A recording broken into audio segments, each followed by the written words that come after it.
From its beginnings in ancient alchemy to its place in contemporary society, alcohol represents a paradox. It is a substance that can offer fleeting comfort while often obscuring deeper truths. The alcohol on your shelf holds a secret history linked to ancient mysticism and alchemy, a connection so significant it could transform your understanding of reality forever. What is concealed in the word alcohol might astonish you. The term originates from Arabic, where it initially referred to a fine powdered substance made from antimony, commonly used in cosmetics to enhance the eyes.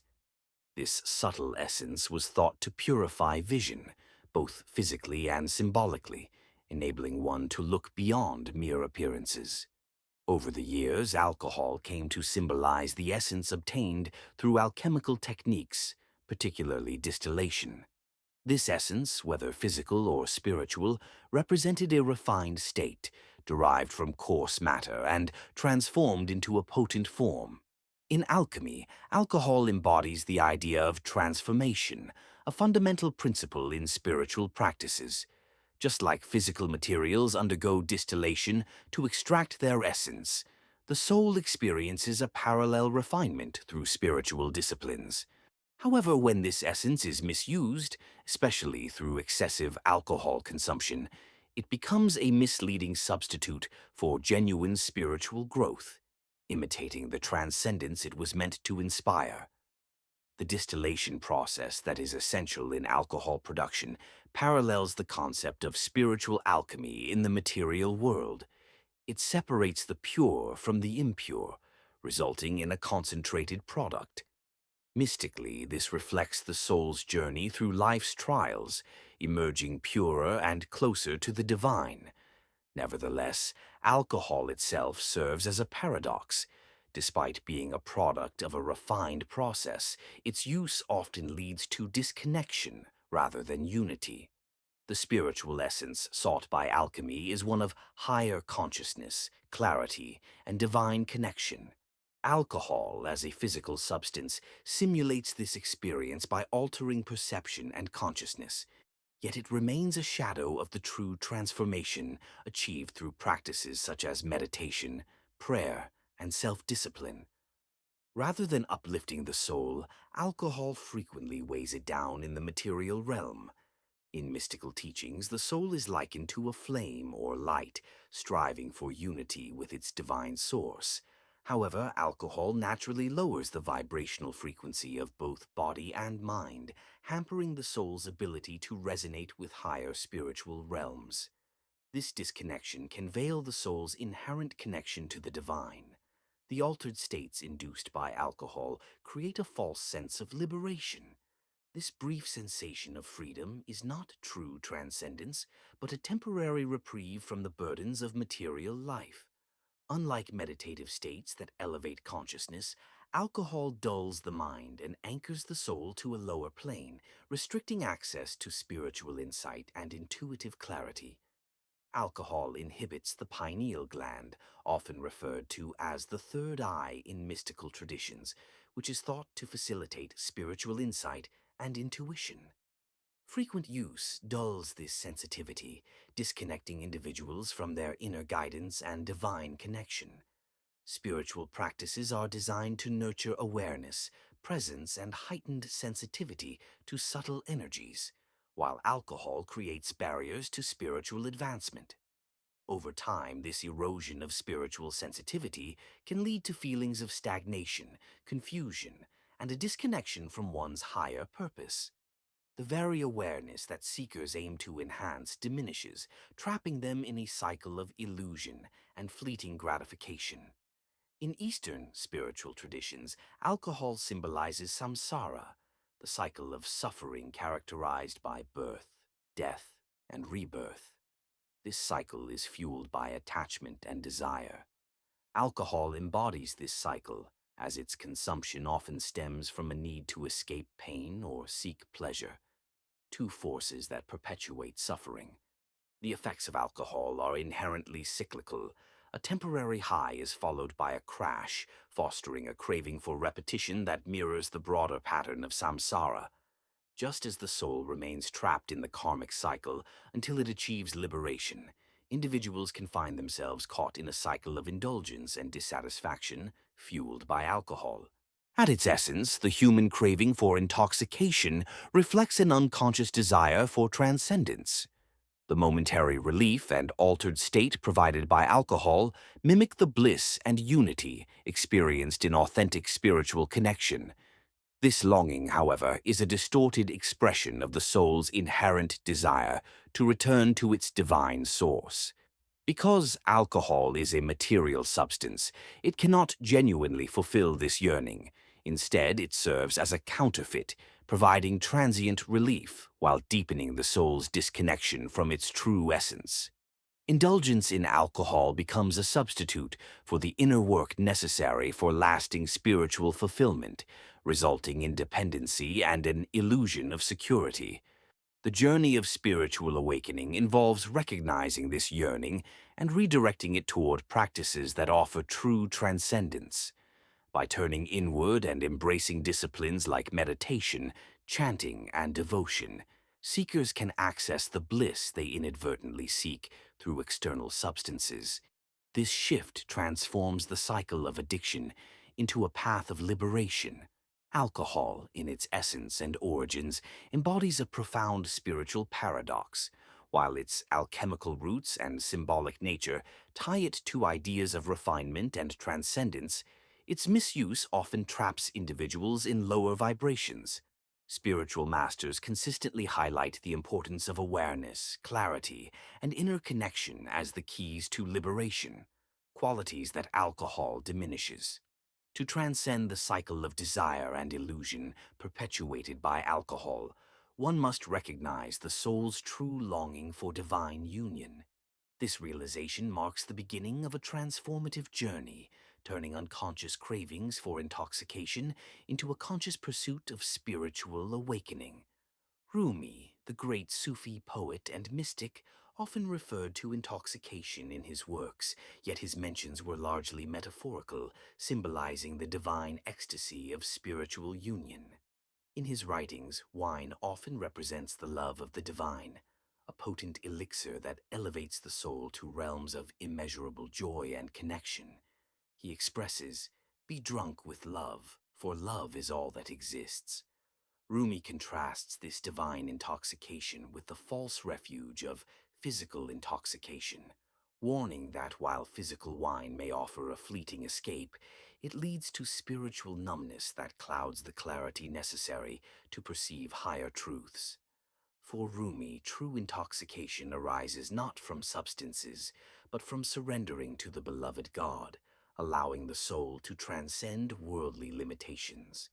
In Rumi's Sufi tradition, the concept of drunkenness often signifies the loss of ego and embrace of divine unity. Physical alcohol, on the other hand, is seen as a weak and dangerous imitation of this state, tempting seekers with a counterfeit experience that ultimately results in greater entanglement in the material world. Osho, a spiritual teacher, stressed the significance of awareness and living in the present moment, viewing alcohol as a significant barrier to mindfulness.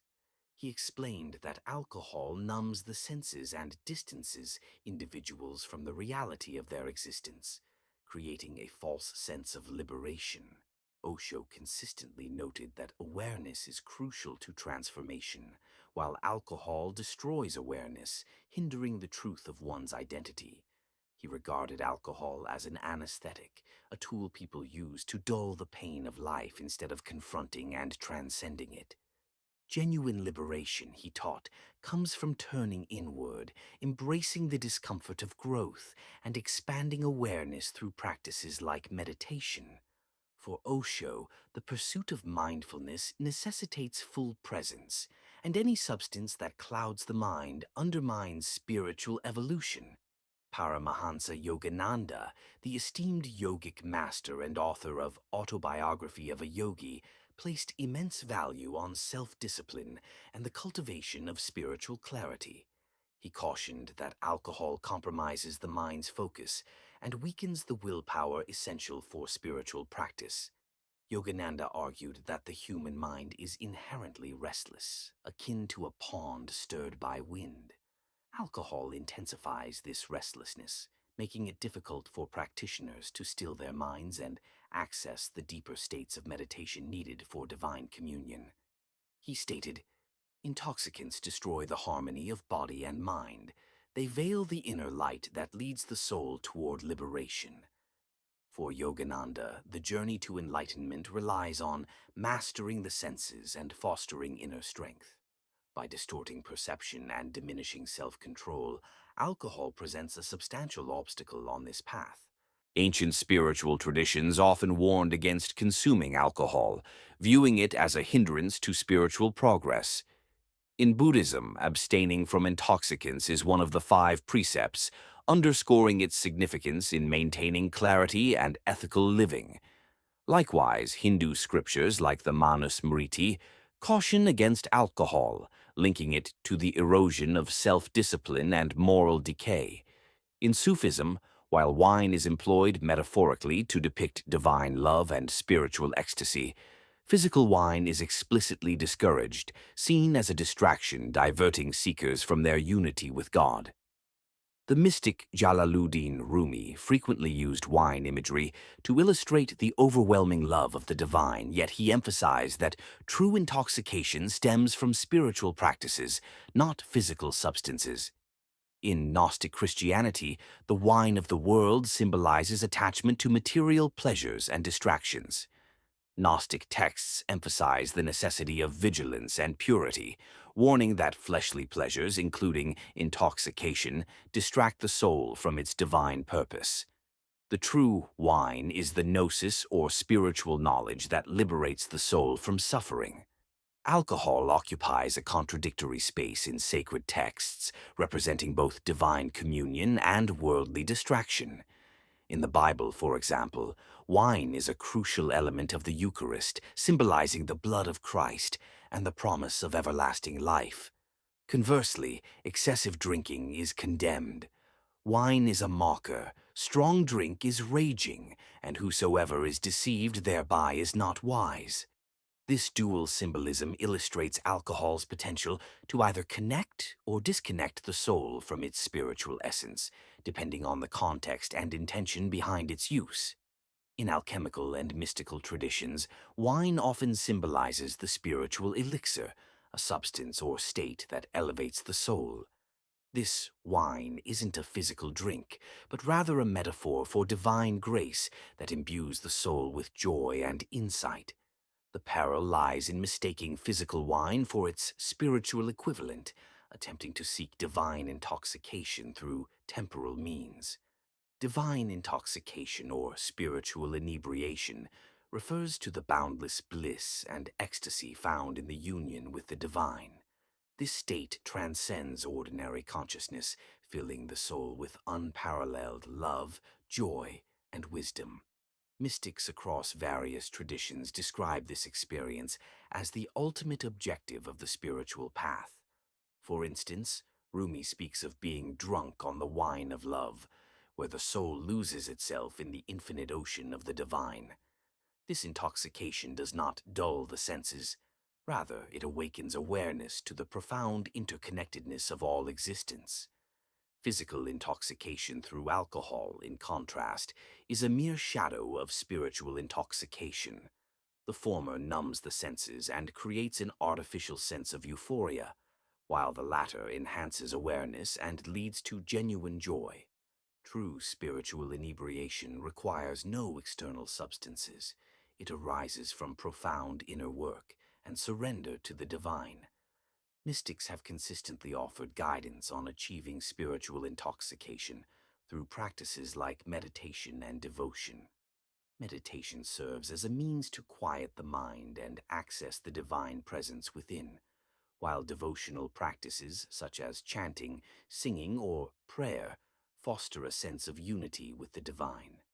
Acts of selfless service like love and compassion can also aid in dissolving the ego and opening the heart to divine grace.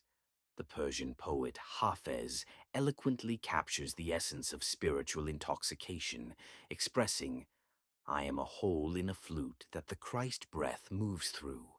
In this way, Hafez conveys the feeling of being totally surrendered to the divine, allowing its grace to flow freely through the soul. It's time to unveil the truth, break free from illusions, and reclaim your divine connection. If you've made it this far, you're ready for the next step in your spiritual journey. Subscribe now and share this with anyone who needs to hear it.